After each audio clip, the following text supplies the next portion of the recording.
राम जी है ही नहीं। अगर राम जी हैं तो राम जी को दिखावे ना कोई अस्तित्व। लेकिन जिनकी जानकारी हो गई है वो राम मंदिर के नाम पर नहीं जा सकते। तो राम की जो बात कर रहे हैं वो राम भगवान नहीं है, राम एक काल्पनिक है। हम लोग 22 तारीख को काली पट्टी निषेध आंदोलन उनकी विरोध में चला रहे हैं। करना चाहिए ना? अभी तो उसको राम मंदिर ढहवाना चाहिए ना, कि नहीं ढहवाना चाहिए?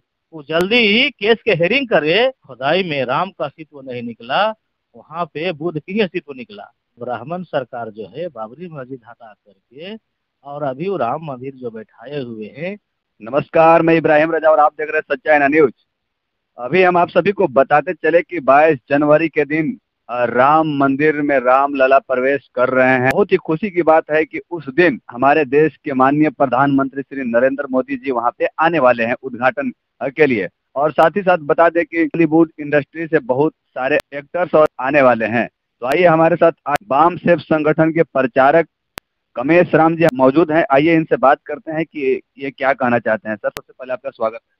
बहुत बहुत धन्यवाद सर आपका। जो आज हमारे इंटरव्यू ले रहे हैं राम मंदिर के मुद्दे पर। तो मैं राम मंदिर के मुद्दे पर यही कहना चाहता हूँ कि जब जिनकी सरकार आती है वो अपने सरकार के रीजन में अपना अपना सभी महापुरुषों को वो अपना भगवान मान करके और मूर्ति बैठाने का काम करते हैं। अभी के डेट में ब्राह्मणों की सरकार है। अभी ब्राह्मण सरकार जो है बाबरी मस्जिद हटा करके और अभी वो राम मंदिर जो बैठाए हुए हैं वहाँ राम का भूमि नहीं है, वहाँ बौद्ध भूमि है। जो कि बुद्ध जी ने वहाँ हजारों हजार बौद्ध लोगों को लेकर के और उन्होंने अपना संगठन चलाते थे। तो अब बौद्ध भूमि को खत्म करके और उन्होंने राम भूमि का जन्म स्थापित किया है। जबकि अगर उस खुदाई किया गया तो उस खुदाई में राम का अस्तित्व नहीं निकला, वहाँ पे बुद्ध की ही अस्तित्व निकला। तो इसलिए जो हम लोग 22 तारीख को जो राम मंदिर का उद्घाटन जो नरेंद्र मोदी जो कर रहे हैं, जो ब्राह्मण कर रहे हैं, हम लोग 22 तारीख को काली पट्टी निषेध आंदोलन उनकी विरोध में चला रहे हैं। अच्छा, ये बताइए आप लोग विरोध इस तरह से क्यों कर रहे हैं? क्योंकि समझिए कि राम मंदिर जी का उद्घाटन उस दिन है और सभी हमारे हिंदुस्तान से ही नहीं बल्कि नेपाल से भी लोग आ रहे हैं, काफी खुशियां मना रहे ये जो राम राज की जो बात कर रहे हैं ये भारतीय डीएनए के आधार पर नहीं है। भारतीय का आधार वो लोग है जो यहाँ का SC ST OBC एंड जो मैंडी है मुस्लिम सिख ईसाई बौद्धिस्ट जैन की लिंगायत एवं हमारे जो क्षत्रिय वैश्य है, ये डीएनए के आधार पर भारतीय है, मूल निवासी है। लेकिन इनकी सही इतिहास जानकारी ना होने की वजह से ब्राह्मणों ने कंफ्यूज करके रखा है। तो हमारे जो भोले भाले भाई है जो अपने इतिहास नहीं जानते हैं वो राम मंदिर के नाम पर लोग दौड़ रहे हैं। लेकिन जिनकी जानकारी हो गई है वो राम मंदिर के नाम पर नहीं जा सकते। तो वो जो राम की जो बात कर रहे हैं वो राम भगवान नहीं है, राम एक काल्पनिक है।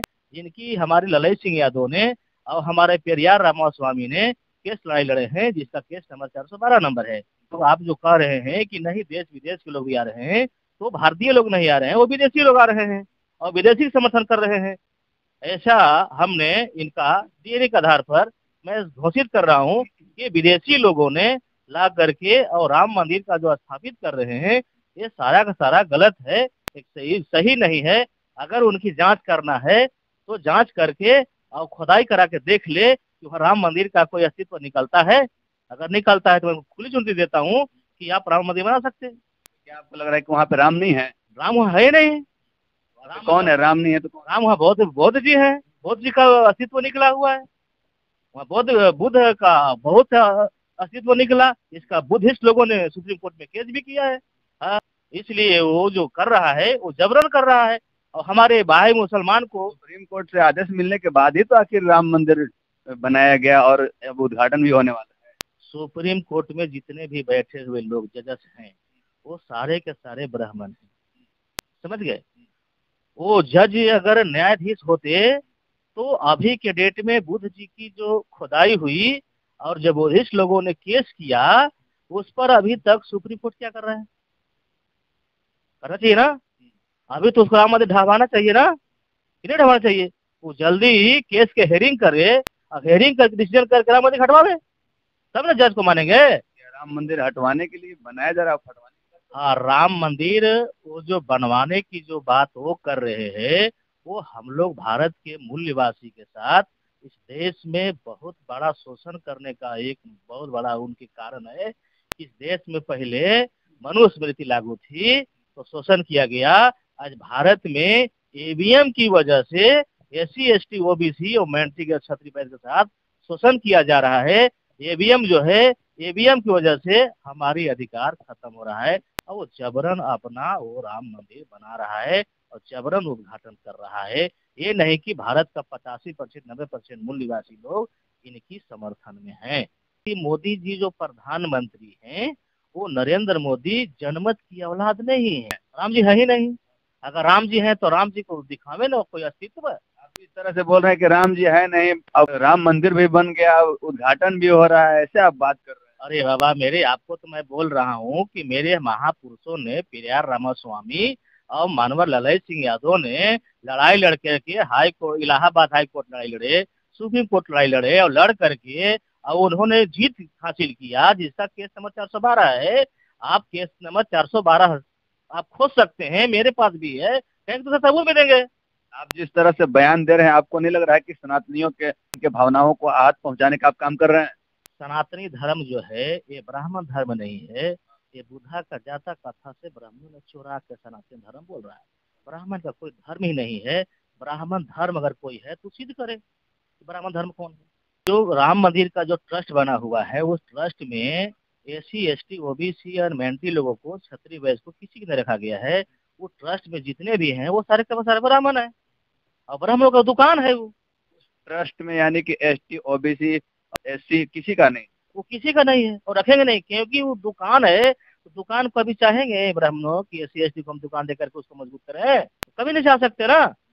अगर वो चाहते मजबूत करने के लिए तो हम लोग क्यों नहीं दिए? ट्रस्ट में इनाम देना चाहिए, संख्या का अनुपात लागू कर दे ट्रस्ट में देने का अधिकार, तब ना मानेंगे कि हमारा रामलला है। हमको तो कुछ दे ही नहीं रहा है उसमें, हम लोग को तो सब अछूत मान कर रखा है, सूत्र मान कर रखा है। ट्रस्ट में आप लोगों का नाम आ जाता तो आप लोग मानते कि यहाँ पे राम है। अगर ट्रस्ट में आप लोग का नाम नहीं आया तो आप लोग कह रहे हैं कि वहाँ पे राम है नहीं, ये सही नहीं किया जा रहा है। वो ट्रस्ट में हम लोग को नाम दे तो भी ठीक, न दे तो भी ठीक। राम जो है ये राम काल्पनिक है और राम कोई भगवान नहीं है। भगवान में कोई आकार नहीं है, भगवान निराकार होते हैं। भगवान किसी का भेदभाव, अगर राम भगवान होते तो शंभु ऋषि का हत्या क्यों की? भगवान किसी को हत्या करते हैं? तो हत्या क्यों की शंभु ऋषि को? इसे राम को भगवान कभी नहीं मानता। भगवान उसको मानता जिसको भगवान जो सभी को छुआछूत ऊंच नीच भेदभाव किसी को नहीं मनाया। शिक्षा पढ़ने का अधिकार दिया, नौकरी करने का अधिकार दिया, मान सम्मान का अधिकार दिया, जिंदा रहने का अधिकार दिया, उसे भगवान कहते हैं। कि जिसको जो पढ़ने का अधिकार ना दे, जिसको खाने का अधिकार ना दे, उसको लंगा रखने का अधिकार दे, वैसे भगवान कभी मानेंगे हम? मोदी के राज में न एससी सुरक्षित है, न एसटी सुरक्षित है, न ओबीसी सुरक्षित है, न हमारे भाई जो डीएनए का भाई मुसलमान है ये भी सुरक्षित नहीं है, न हमारे क्षत्रिय भाई हैं, हमारे न बैस भाई हैं। ये सारे के सारे बीजेपी के आने से सभी लोग असुरक्षित हैं। हाँ, सुरक्षित कौन है? सुरक्षित इस देश में केवल मात्र ब्राह्मण 3.5%